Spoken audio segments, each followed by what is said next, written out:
রাঙামাটির পর্যটন কেন্দ্র সাজেক ভ্যালিতে ভয়াবহ আগুনে প্রায় ১৫০টি রিসোর্ট, দোকান ও বসতঘর পুড়ে ছাই হয়ে গেছে। সোমবার ইকো ভ্যালি রিসোর্ট থেকে আগুনের সূত্রপাত ঘটে, এতে মুহূর্তেই আগুন আশপাশের রিসোর্টে ছড়িয়ে পড়ে। ফায়ার সার্ভিস সেনাবাহিনীর প্রায় ৫ ঘন্টার চেষ্টায় সন্ধ্যা ৬টার দিকে আগুন নিয়ন্ত্রণে আসে। স্থানীয় ব্যবসায়ী ও উপজেলা নির্বাহী অফিসার সূত্রে জানা যায়, একটি রিসোর্ট থেকে আগুনের সূত্রপাত ঘটে। সাজেকের অধিকাংশ রিসোর্ট কাঠ ও বাঁশের তৈরি হওয়ায় আগুন দ্রুত ছড়িয়ে পড়ে।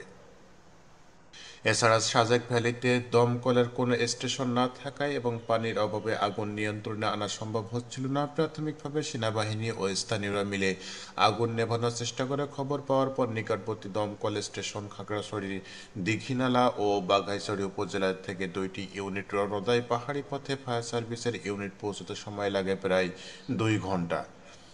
এরপর নেভানোর কাজ শুরু করলেও সাজেকে পানি না থাকায় দূর গ্রাম থেকে বারবার পানি এনে আগুন নিয়ন্ত্রণে বেগ পেতে হচ্ছিল। এর মধ্যেই খাগড়াছড়ি সদর থেকে আরও ২টি ইউনিট আগুন নেভানোর কাজে অংশ নেয়, কিন্তু বাতাসের তীব্রতা ও পর্যাপ্ত পানির অভাবে আগুন নেভাতে বেগ পেতে হয়েছে।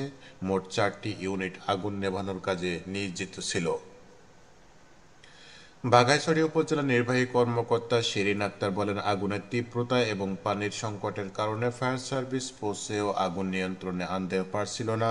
পরে ফায়ার সার্ভিসের ৪টি ইউনিট চেষ্টা চালিয়ে সন্ধ্যার দিকে আগুন নিয়ন্ত্রণে আনে। রাঙামাটির জেলা প্রশাসক মোহাম্মদ হাবিবুল্লাহ বলেন, সব মিলে ১৫০টি রিসোর্ট, দোকান ও বসতঘর পুড়ে গেছে। আগুন নিয়ন্ত্রণে হেলিকপ্টারের মাধ্যমে পানি ছিটানোর আলোচনা হলেও সেটা হয়নি।